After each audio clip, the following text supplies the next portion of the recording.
बिल्कुल न्यूज़ की है, मैं सारी जो चीज़ें दिखा रहा हूँ ये बिल्कुल हाईलाइटेड खबरें हैं, जिन खबरों के माध्यम से आप अवेयर हो सकते हैं और आपको पता चलेगा कि ये वक्फ बोर्ड किस तरीके से काम करता है। नमस्कार दर्शकों, मैं हूं नाविका कुमार और आप जुड़ रहे हैं मेरे साथ सवाल पब्लिक का शो में। इस देश में मुस्लिम तुष्टीकरण के खेल ने कैसे सिस्टम को जकड़ रखा था, इसके खुलासे हैरान करने वाले हैं। टाइम्स नाउ नव भारत ने 1995 के वक्फ कानून के जरिए वक्फ लैंड घोटाले का सच सामने रखा है। धर्मनिरपेक्षता की आड़ में बना ये कानून वक्फ बोर्ड को बेहिसाब पावर देता है। टाइम्स नाउ नव भारत पर आपको तमिलनाडु के त्रिची के गांव का सच सामने दिखाया था, जहां पूरा का पूरा गांव वक्फ बोर्ड की संपत्ति है। यहां तक कि 1500 साल पुराना हिंदू मंदिर भी वक्फ बोर्ड की जमीन पर है, जबकि इस्लाम 1300 साल पहले शुरू हुआ था। मैं आज आपको 2014 के चुनाव के ठीक पहले की दिल्ली में 123 सरकारी संपत्तियों को वक्फ बोर्ड को दान करने वाली मनमोहन सरकार की मेहरबानी का एक्सक्लूसिव खुलासा करने वाली हूं। मेरे पास डॉक्यूमेंट्स हैं और ये मेरे हाथ में डॉक्यूमेंट्स हैं दिखाने वाले। सवाल पब्लिक का है कि क्या वोट बैंक की मजबूरी में सेक्युलर वाद का भ्रम फैलाया गया है? 1995 में 2014 में जमीन ट्रांसफर, कांग्रेस का वक्फ लैंड घोटाला किस दबाव में हुआ? यही है आज पब्लिक का सवाल।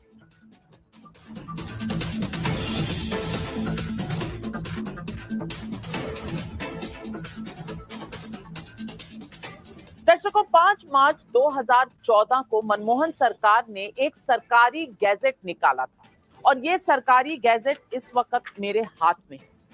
इस सरकारी गैजेट में दिल्ली में लैंड एंड डेवलपमेंट ऑफिस, जिसे LNDO कहा जाता है, इनकी 61 और दिल्ली विकास प्राधिकरण यानी DDA की 62 संपत्तियां वक्फ बोर्ड को सौंप दी गई, ऐसा इस गैजेट में लिखा है।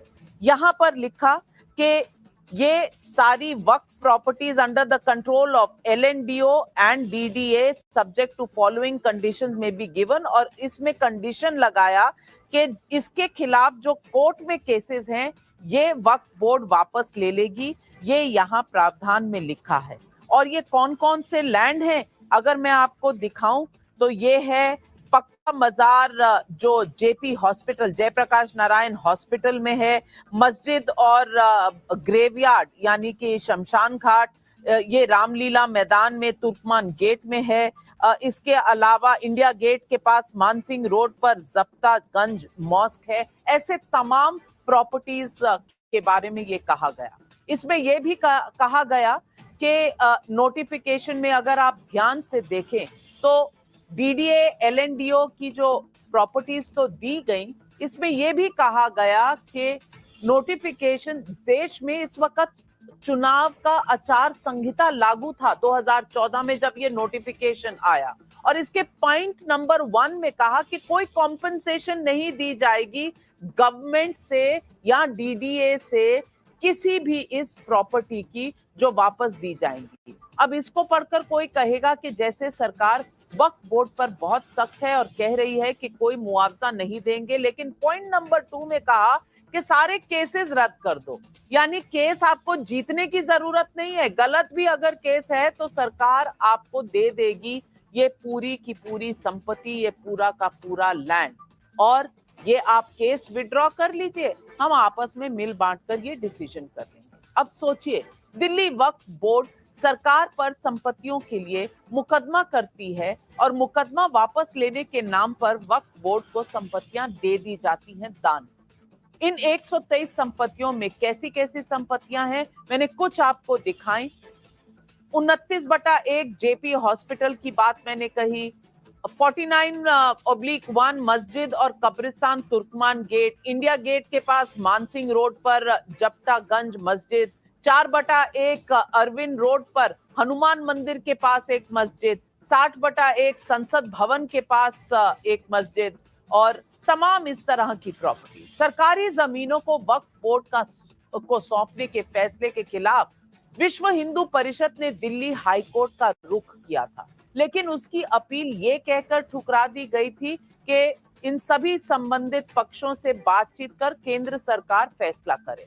2016 में डीडीए ने इस पर एक वन मैन कमिटी भी बनाई थी। अब ये मामला सुप्रीम कोर्ट में है और सरकार का पक्ष मांगा गया है। अब मैं आपको वक्फ कानून 1995 के कुछ प्रावधानों की बात बताना। मैं वहां तक लेके जाऊं क्योंकि अब ये प्रावधानों की बात करेंगे और वो बहुत इंपॉर्टेंट है, लेकिन मैं वहां तक जाऊं। हमारे बीच में 2 सुपर स्टिकर आया है। एक सौरभ चौधरी जी का 100 रुपए का सुपर स्टिकर इन्होंने दिया है, और एक हमारे भाई और है जिन्होंने सुपर स्टिकर दिया था, देसी सर्वोपरि जी का। जी, आप दोनों का बहुत बहुत शुक्रिया, और जो लोग भी हमें सपोर्ट कर रहे हैं उनका बहुत बहुत शुक्रिया, तहे दिल से शुक्रिया अदा करना चाहूँगा। तो सर, मैं यहाँ पे आगे बढ़ता हूँ।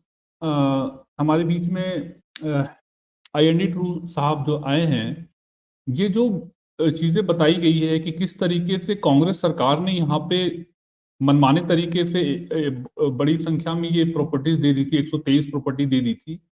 तो ये क्या, ये सरकार को ये सब चीजें करना शोभा देता है कि इस तरीके की चीजें करना? ये तो मतलब एक प्रकार से जबरदस्ती की किसी को खुश करने की कोशिश है। जी, IND ट्रू साहब।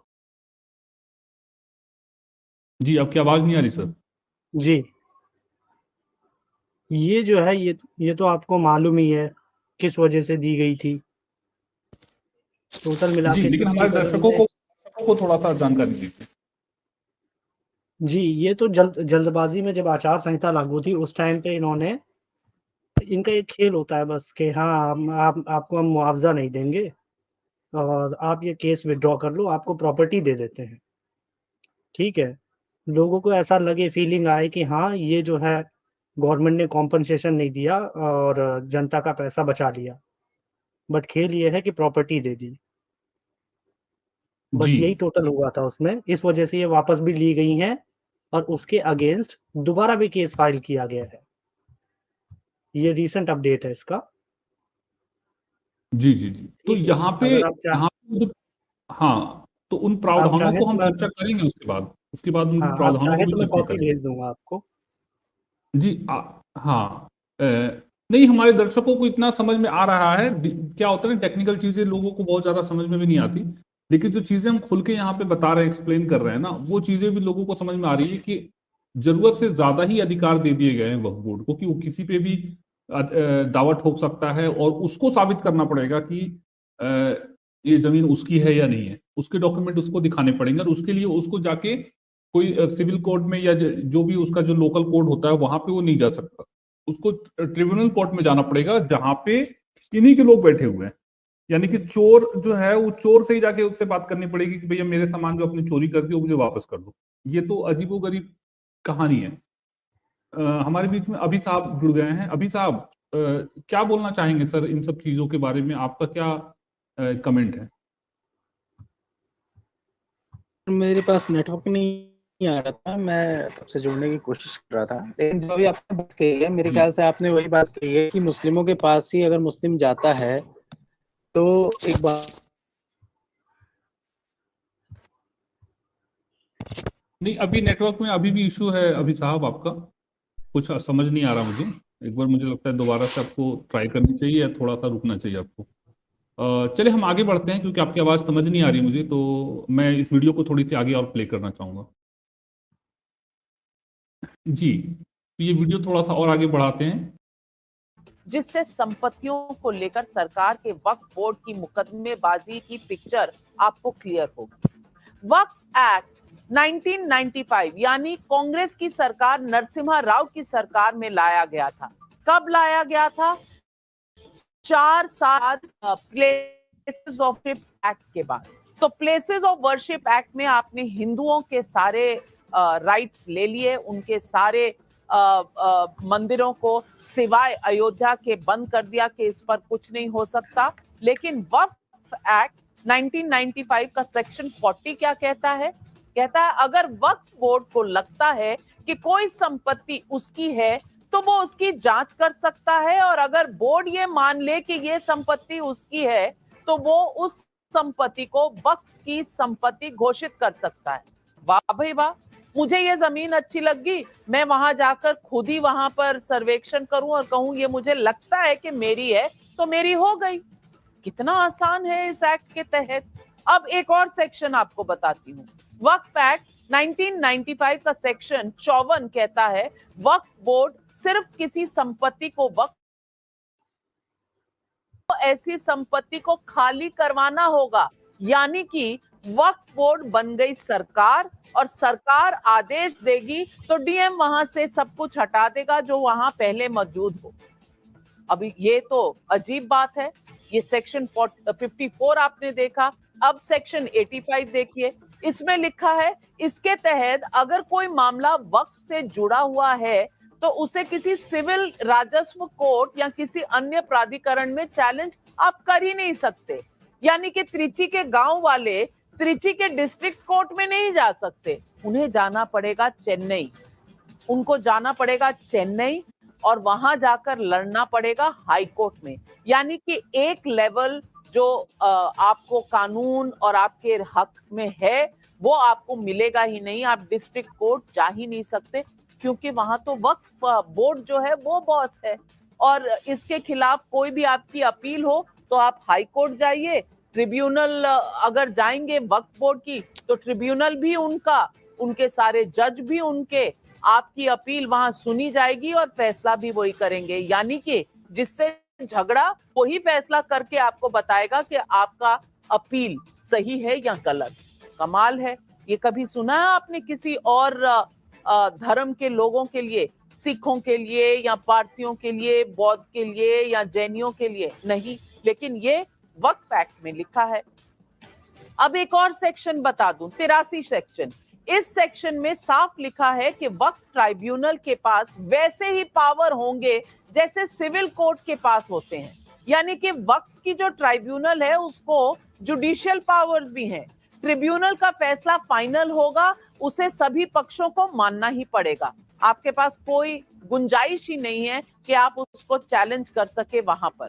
ट्रिब्यूनल के फैसले के खिलाफ कोई अपील नहीं की जा सकती। सिर्फ हाई कोर्ट के पास ये पावर होगी कि अगर कोई अपील करे या खुद से वहां ट्रिब्यूनल के फैसले की लीगैलिटी चेक वहां हाई कोर्ट में ही हो सकती है। आपको बता दूं कि वक्फ कानून 1995 को दिल्ली हाई कोर्ट में एडवोकेट अश्विनी उपाध्याय ने चुनौती दी है। इसमें जमीयत उलमा-ए हिंद जी, तो यहाँ पे अश्विनी जी का नाम आ गया, अश्विनी उपाध्याय जी का नाम आ गया और उन्होंने जिस तरीके से एक्सप्लेन किया था हम उस पर आगे चलेंगे फिर बाद में। यहाँ रूबिन भाई, एक्स मुस्लिम रूबिन भाई भी कमेंट में दिख रहे हैं। एक्स मुस्लिम रूबिन सर आप जुड़िए यहाँ से। मैंने यहाँ पे स्ट्रीम यार्ड यहाँ पे पब्लिक किया हुआ है। अब स्ट्रीम यार्ड यहाँ पे देख लीजिए, यहाँ से जुड़ सकते हैं। जिनको पास भी इस विषय में कहने के लिए बहुत सारी चीज़ें हैं तो डेफिनेटली वो जुड़िए। मैं पब्लिक अभी मैं डाल देता हूँ और मैं इसको हाईलाइट कर देता हूँ। और बीबी सर आप भी आइए क्योंकि स्पेशली आज आपका आना बहुत ज़रूरी था। मैंने कई बार आपसे कांटेक्ट किया था क्योंकि ये बिल्कुल लॉ का विषय है। लॉ के विषय में अगर एक एडवोकेट अगर अपनी बात रखे तो वो ज़्यादा वैलिड होता है। बट लेकिन एक कॉमन सेंस से भी अगर देखा जाए तो एक आदमी भी, एक आम इंसान भी देख सकता है कि यहाँ पे एक तरफा मनमानी चल रही है। जय भारती साहब, स्वागत है आपका। मैं पब्लिक में लिंक शेयर करने जा रहा हूं और मैं चाहूंगा कि अब लोग जुड़ के अपनी अपनी बात रखें क्योंकि यहाँ तक मैंने बहुत सारी चीजें बता दी कि कैसे मनमानी कोर्ट के द्वारा मनमानी चल रही है। या देखा जाए तो कांग्रेस ने जो कानून बनाया है। 2 मिनट रुक जाओ, पहले वीवी सिंह जी को ले लो। सिंह साहब आ जाएं फिर उसके बाद आप। हाँ, मैं वेट कर रहा हूँ, मैं उनका वेट कर रहा हूँ। लेकिन मैं बस मैं वही चाह रहा था कि एक बार वो आ जाए। वीबी सर अगर आ जाए तो मुझे लगता है कि थोड़ा इजी रहेगा। हाँ, उसके बाद उनका कमेंट नहीं दिख रहा। अगर वो आ जाए तो मुझे लगता है कि ये बात करना बहुत ज़्यादा इजी हो जाएगा। अच्छा, वीबी सर कमेंट में तो हैं। 1 मिनट में इनको यहाँ पे डाल दे रहा हूँ, डिस्कॉर्ड में भी डाल दे रहा हूँ। आई होप कि वो डिस्कॉर्ड में देख लेंगे। हाँ, तो मैं आगे बढ़ता हूँ। तो ये जो वीडियो है जिसमें हमने बहुत कुछ देखा, समझा, समझ में आ रहा है कि किस तरीके से हमारे भारत में फिर वही एक दौर जो स्टार्ट हो गया है, जो दौर हम लोग बताते थे कि इस्लामी काल में ये दौर था कि किसी की भी जमीनें लूट ली जाती थी, किसी की मंदिरें तोड़ दी जाती थी, ये सब चीजें जो बार बार हो रहा था, ये अभी भी जारी है। ये बड़ा दुख हो रहा है कि आज के दौर में 21वीं सदी में, जहाँ पे आज समानता का बात होता है, दूसरे के भेदभाव नहीं होनी चाहिए, सब बातें होती है, और आज ये सब चीजें हो रही है। मुझे बड़ी ताज्जुब होती है कि कैसे पॉसिबल होता है। जी रिपीट करेंगे? मतलब आज के दौर में ये सब चीजें कैसे मुमकिन है? हम अगर वो बात करें, मुगलों के शासन की बात करें या इस्लामिक शासन की बात करें, तो एक बात होती है, ये बातें आज के वक्त में कैसे हो जाती है, मुझे समझ नहीं आता। वो ऐसे हो जाती हैं कि मीडिया इस चीज़ को उठाता नहीं। अभी कई ऐसे कानून हैं जो कि मीडिया नहीं उठाएगा, ठीक है? और पॉलिटिशियन बताएगा नहीं, उसने क्या बना दिया है।